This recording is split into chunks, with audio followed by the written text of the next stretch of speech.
4월 7일 재보궐선거일에 투표하려는 선거인은 사전 투표와는 달리 반드시 본인의 지정된 투표소에서 투표를 해야 하는데요. 이에 중앙선거관리위원회는 내 투표소 찾기 서비스를 운영하고 있습니다. 선거관리위원회는 코로나19 확산을 차단하고 예방하기 위한 투표 절차를 마련하고 재보궐선거 투표에 참여하는 유권자를 위한 행동 수칙을 안내했습니다. 이번 재보궐선거는 법정 공휴일이 아니기 때문에 사전투표기관과 선거일에 모두 근무하는 근로자는 고용주에게 투표 시간을 청구할 수 있습니다. 만약 고용주가 정당한 사유 없이 이를 보장하지 않으면 1,000만 원 이하의 과태료가 부과됩니다. 재보궐선거에 출마하는 후보자에 대한 정보가 담겨있는 선거 공보가 3월 28일까지 투표 안내문과 함께 매 세대별 각 가정으로 발송됩니다. 선거 공보는 내 선거구에 출마하는 후보자의 경력, 정견 등의 정보가 담겨 있어 유권자들이 꼼꼼하게 살펴봐야 할 자료입니다.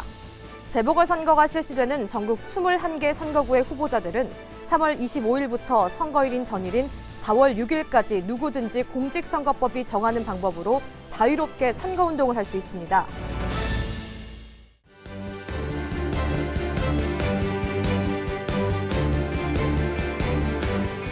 시청자 여러분 안녕하십니까? 한국 선거방송 뉴스입니다. 오는 4월 7일 재보궐선거일에 투표하려는 선거인은 사전투표와 달리 반드시 지정된 투표소에서 투표를 해야 합니다. 이에 중앙선거관리위원회는 내 투표소 찾기 서비스를 운영하는데요. 자세한 내용 알아봅니다. 4월 7일 재보궐선거일에 투표하려는 재보궐선거 실시 지역의 선거인은 반드시 정해진 투표소에서만 투표를 할 수 있습니다. 이에 중앙선거관리위원회는 재보궐선거 투표와 관련해 내 투표소 찾기 서비스를 운영하는데요. 유권자들이 PC 또는 스마트폰을 활용하여 쉽게 검색할 수 있습니다. 내 투표소 찾기는 3월 29일부터 선거일인 4월 7일까지 중앙선거관리위원회 홈페이지에서 내 투표소 찾기를 눌러 찾을 수 있습니다. 내 투표소 찾기는 시도, 구시군, 생년월일, 성별, 주민번호 끝 3자리 등 선거인의 본인 정보를 입력해야 선거일 투표소와 위치를 검색할 수 있는데 이때 선거인이 입력하는 정보는 투표소 검색을 위한 정보로만 활용되며 별도로 저장되거나 다른 용도로 활용되지 않습니다. 또 내 투표소는 선거 공보와 함께 우편으로 발송되는 투표 안내문에서도 확인할 수 있습니다. 매 세대별 각 가정으로 배달되는 투표 안내문에는 투표소가 설치된 건물명과 약도가 표시되어 있습니다. 한편 4월 7일 재보궐선거일에 투표할 수 없는 선거인은 4월 2일과 3일에 사전투표를 할 수 있습니다. 재보궐선거가 실시되는 지역의 선거인은 재보궐선거를 실시하는 지역의 읍면동마다 설치된 사전투표소에서 사전투표를 할 수 있는데요. 선거인이라면 가까운 사전투표소 어디에서나 신분증을 제시하고 사전투표가 가능합니다. 재보궐선거의 사전투표는 4월 2일 금요일과 4월 3일 토요일 오전 6시부터 오후 6시까지 투표할 수 있고 사전투표소는 중앙선거관리위원회 홈페이지에서 찾아볼 수 있습니다. 한국선거방송 뉴스 이소민입니다. 선거관리위원회는 코로나19 확산을 차단하고 예방하기 위한 투표 절차를 마련하고 투표에 참여하는 유권자를 위한 행동 수칙을 안내했습니다. 자세한 내용 알아봅니다. 4월 7일 실시하는 재보궐선거에서 사전투표를 하거나 선거일 투표를 하는 선거인은 반드시 마스크를 착용하고 신분증을 지참해야 합니다. 선거관리위원회는 재보궐선거와 관련해 투표 참여 대국민 행동수칙을 발표했는데요. 재보궐선거가 실시되는 지역의 선거인은 투표소에 가기 전에 마스크와 신분증을 반드시 준비해야 합니다. 선거인은 마스크를 써야 안전하게 투표할 수 있으며 마스크를 쓰지 않으면 따로 마련된 임시기표소에서 투표하게 됩니다. 또 주민등록증, 복지카드, 운전면허증, 여권 등의 신분증을 가져가야 하는데요. 신분증이 없으면 투표소에 가더라도 투표할 수 없으니 꼭 기억해야 합니다. 투표소에서 대기할 때는 다른 사람과 충분한 거리를 두어야 하고 대화 등은 자제해야 합니다. 투표소 입구에서 투표 안내 요원이 비접촉식 체온계로 발열 체크를 하는데요. 열이 없거나 호흡기 증상이 없다면 소독제로 손 소독 후 비닐 장갑을 착용하고 투표소에 들어가야 합니다. 만약 체온이 37.5도 이상이거나 호흡기 증상이 있는 사람은 다른 선거인과 동선이 겹치지 않도록 별도로 설치된 임시기표소에서 투표를 하게 됩니다. 선거관리위원회는 투표소 방역과 소독에 최선을 다하겠다면서 재보궐선거가 실시되는 지역의 선거인은 안심하고 꼭 투표에 참여해 줄 것을 당부했습니다. 공직선거법에는 다른 자에게 고용된 사람의 투표 시간을 보장하는 규정이 있습니다. 이번 재보궐선거가 실시되는 지역의 근로자 중에 사전투표 기관과 선거일에 모두 근무하는 경우 투표 시간을 청구할 수 있는데요. 자세한 내용 전해드립니다. 오는 4월 7일 전국 21개 선거구에서 실시하는 재보궐선거는 법정 공휴일이 아닙니다. 이에 근로자가 재보궐선거 사전투표 기간인 4월 2일과 3일과 선거일인 4월 7일에 모두 근무하는 경우 고용주에게 투표에 필요한 시간을 청구할 수 있는데요. 공직선거법은 고용주는 근로자가 투표하기 위하여 필요한 시간을 청구하면 이를 보장해 주어야 하고 정당한 사유 없이 이를 보장하지 않으면 1,000만 원 이하의 과태료를 부과한다고 규정하고 있으며 공무원, 학생 또는 다른 사람에게 고용된 사람이 투표하기 위하여 필요한 시간은 보장되어야 하며 이를 휴무 또는 휴업으로 보지 아니한다고 규정하고 있습니다.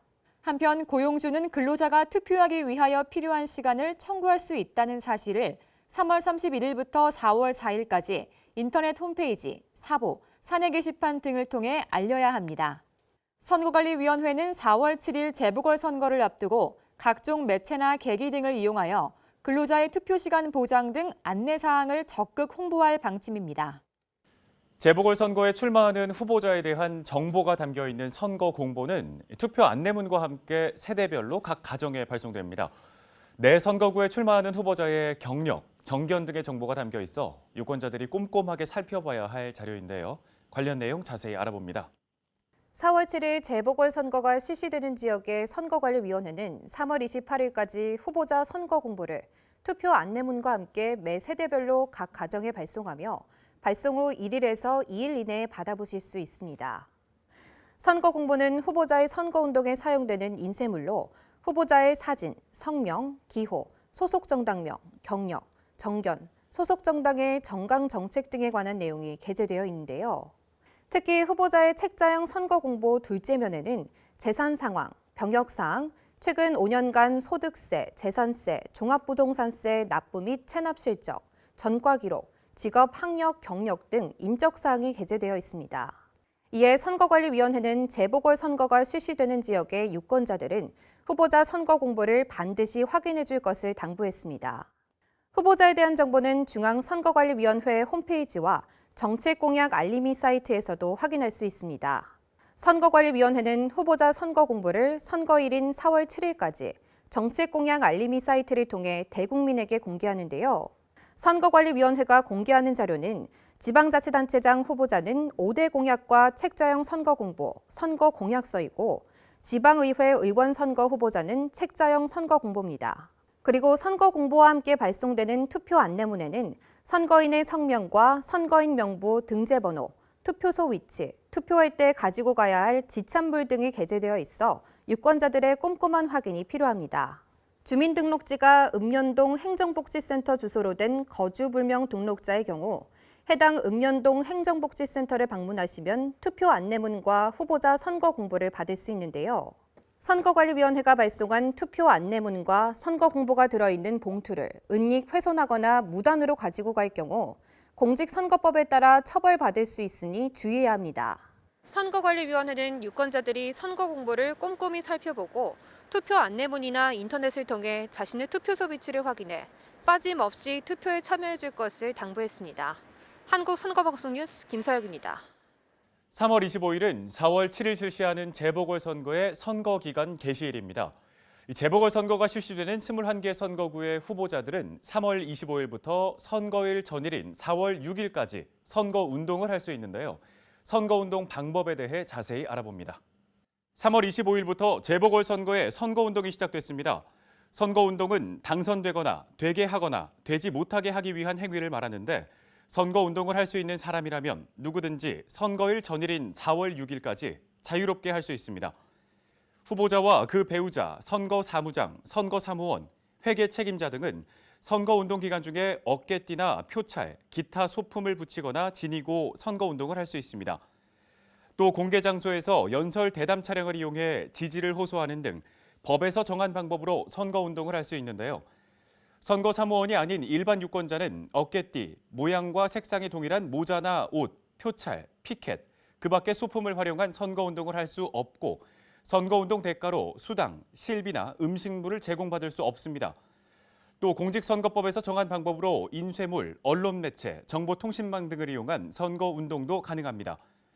뿐만 아니라 작년 말 공직선거법의 개정으로 선거운동을 할 수 있는 사람은 선거일이 아닌 때에 옥내외에서 개별적으로 말로 하는 선거운동을 할 수 있고 송수화자 간 직접 통화하는 방식의 전화를 이용해 선거운동을 할 수 있습니다. 한편 만 18세 유권자도 선거운동이 가능합니다.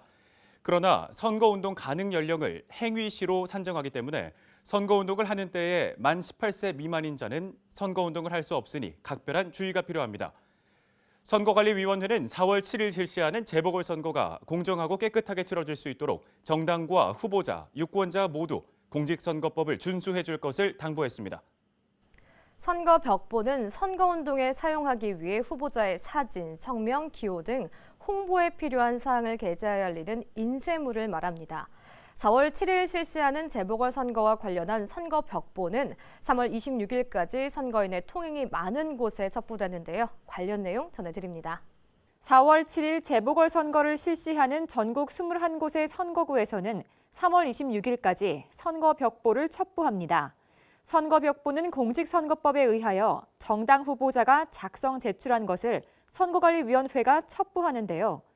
선거 벽보에는 선거운동에 사용하기 위해 후보자의 사진, 성명, 기호, 정당 추천 후보자의 소속 정당명, 경력, 정견 및 소속 정당의 정강정책, 그 밖에 홍보에 필요한 사항이 게재되어 있습니다. 이 선거 벽보는 선거인의 통행이 많은 곳에 위치하여 통행인이 보기 쉬운 건물이나 게시판에 첩부하는데 이 경우 해당 건물 또는 게시판의 소유자 또는 관리자와 미리 협의하여야 합니다. 한편 정당한 이유 없이 선거 벽보를 훼손하거나 철거한 사람은 공직선거법 규정에 의해 2년 이하의 징역 또는 400만 원 이하의 벌금형의 처벌을 받게 되니 주의해야 합니다. 4월 7일 실시하는 재보궐선거일이 다가오면서 선거관리위원회는 유권자들의 투표 참여를 독려하는 다양한 홍보 활동을 활발하게 펼치고 있습니다. 어떤 활동을 하고 있는지 자세히 소개합니다.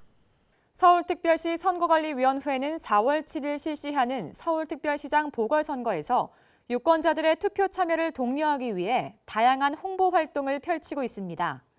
코로나19 상황 하에 홍보는 비대면 방식인 시설물이나 각종 영상, SNS 등을 활용하는 방법으로 추진하고 있는데요. 지난 22일 서울의 랜드마크인 청계천의 모전교에서 광통교 구간에 투표를 독려하는 선거 홍보 조형물을 설치했습니다. 또 한강 노들섬에서 선거일을 알리고 투표를 독려하는 드론쇼를 펼쳤는데 300대의 드론을 활용해 10여 분간 진행했습니다. 뿐만 아니라 서울특별시 선거관리위원회는 AR 선거체험관 운영, 비보잉 영상, 로고송, 이모티콘을 활용한 SNS 홍보 등 유권자들의 관심을 끌 수 있는 다양한 홍보 사업을 계획 중이라고 전했습니다. 부산광역시 선거관리위원회도 부산광역시장 보궐선거를 알리기 위한 다양한 홍보 활동을 하고 있는데요. 부산우정청과 협업하여 우체국 택배 차량, 전기 차량 및 택배 포장 물품을 이용해 선거 정보를 제공하고 있으며 부산 지역 기업들과 협업하여 카페 음료 용기 홀더, 대형마트 카트, 지하철역 스크린도어, 지하철 개찰구 멘트 등을 활용한 홍보도 병행하고 있습니다. 또 부산의 관광명소인 광안대교, 삼락생태공원 유채꽃밭, 해운대 해변열차 등을 활용한 홍보 활동도 계속하고 있습니다. 선거관리위원회는 4월 7일 전국 21개 선거구에서 실시하는 재보궐선거에 유권자가 소중한 한 표를 꼭 행사하길 바란다고 전했습니다.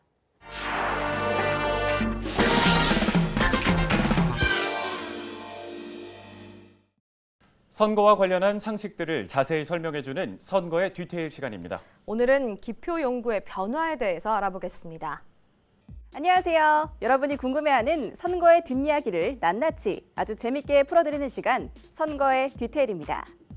선거 시 지지하는 후보를 찍을 때 쓰는 이 기표 마크, 여러분은 뭐라고 읽으시나요? 시옷 혹은 사람인? 이 마크의 정확한 표현은 바로 한자 점복자인데요. 그렇다면 왜 우리나라 기표용구 모양은 점복자를 사용하게 된 걸까요? 지금부터 디테일하게 풀어드리겠습니다. 1948년 5월 10일 우리나라 최초의 보통선거가 시작된 이후 1980년도까지는 사실 별도의 기표 용구가 없었습니다. 단순히 동그라미 모양만 표시하면 됐기 때문이죠. 덕분에 다양한 도구들이 총동원됐는데요. 대나무나 붓대, 나무까지는 기본이었고 한국전쟁을 전후해서는 주변에서 흔히 발견할 수 있는 탄피에 인주를 묻혀 사용하기도 했죠. 1960년대 초 강원도 인제에서는 호박 꼭지를 사용했다는 재미난 기록도 남아 있습니다. 그렇다면 본격적으로 전국에서 통일된 기표 용구를 사용한 건 언제부터였을까요? 1985년 제12대 국회의원 선거부터였습니다. 별다른 도구를 챙길 필요 없이 전국적으로 표준화된 플라스틱 기표 용구에 인주를 묻혀 찍기만 하면 됐었죠. 그런데 예상치 못한 문제가 발생했습니다. 인주가 덜 마른 상태에서 투표용지를 접었더니 반대쪽에도 똑같은 동그라미가 찍혀버린 경우가 생긴 거죠. 결국 누구에게 투표한 건지 몰라 유무효 구분에 어려움이 있었고요. 이를 해결하기 위해 1992년 제14대 대선 때부터는 원 안에 사람 인자를 새긴 기표용구로 투표의 유무효를 구분했는데요. 안타깝게도 이 기표 모양은 의도와는 달리 오해를 불러오기도 했었죠. 이유인즉 시옷 모양을 한 사람 인자가 당시 대선 후보자 중 특정 후보를 연상시킨다는 거였죠. 심지어 기표 모양을 구경하다 무의식 중에 그 후보자에게 투표했다 하는 웃지 못할 주장까지 나올 정도였으니까요. 결국 선관위는 불필요한 오해를 없애기 위해 해당 기표용구의 기표 부분의 모양 교체를 결정. 1994년 통합선거법을 제정하며 동그라미 안에 점 복자를 넣은 현재의 기표용구를 사용하기 시작했습니다. 나아가 잉크가 기표용구 안에 내장돼 별도의 인주도 필요 없고 투표 직후 바로 건조돼 안심하고 접을 수 있는 최첨단 기표용구까지 도입해 유무효를 쉽게 구분할 수 있어 유권자의 의사가 개표에 잘 반영되도록 했죠. 이렇듯 기표용구의 변화 과정에는 유권자의 의사를 반영하고 유권자의 편의성을 최대한 높이려는 의지와 노력이 숨어 있었습니다. 지금까지 선거의 디테일이었습니다. 선거관리위원회는 재보궐선거의 투표 안내문과 후보자별 선거 공보를 3월 28일까지 각 가정으로 발송합니다. 투표 안내문에는 투표소의 위치, 약도, 투표할 때 가지고 가야 할 지참물 등이 기재되어 있고 동봉된 후보자별 선거 공보도 잘 읽어보신 후 꼭 투표에 참여하시기 바랍니다. 특히 거주 불명 등록자의 경우 해당 읍면동 행정복지센터를 방문하시면 투표 안내문과 후보자 선거 공보를 받을 수 있습니다. 선거관리위원회가 발송한 투표 안내문과 선거 공보가 들어있는 봉투를 은닉, 훼손하거나 무단으로 가지고 갈 경우 공직선거법에 따라 처벌받을 수 있으니 주의해야 합니다. 4월 7일 실시하는 재보궐선거의 사전투표일은 4월 2일부터 3일까지입니다. 재보궐선거가 실시되는 지역의 선거인은 재보궐선거를 실시하는 지역의 읍면동마다 설치된 사전투표소에서 오전 6시부터 오후 6시까지 사전투표를 할 수 있습니다. 한편 4월 7일 재보궐선거일에는 오전 6시부터 저녁 8시까지 지정된 투표소에서 투표할 수 있습니다. 선거에 참여하시는 선거인들은 신분증을 지참하시고 마스크 착용 및 거리 두기 등 방역 수칙을 준수해 주시기를 당부드립니다. 중앙선거관리위원회는 4월 17일까지 정책 공약 알림이 사이트 활성화를 위한 만족도 조사를 실시합니다. 이번 만족도 조사는 사이트 방문자를 대상으로 방문 목적 및 정책 공약 정보 확인 방법, 정책 공약 알림이와 정책 선거 관련 사이트에 대한 인식 정도 및 홍보 강화 방안, 사이트 만족도와 추후 기능 개선 희망 콘텐츠 등의 내용으로 진행됩니다. 중앙선거관리위원회는 한국인터넷진흥원과 함께 4월 7일 재보궐선거에 출마하는 후보자 홈페이지에 무료 보안 서비스를 제공합니다. 인터넷진흥원이 후보자 홈페이지의 취약점을 원격으로 점검하고 디도스 사이버 대피소와 웹 보안 도구를 지원합니다. 보안 서비스를 원하는 후보자는 한국인터넷진흥원에 이메일로 신청하면 됩니다.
오늘 한국선거방송 뉴스는 여기까지입니다. 시청해주신 여러분 고맙습니다.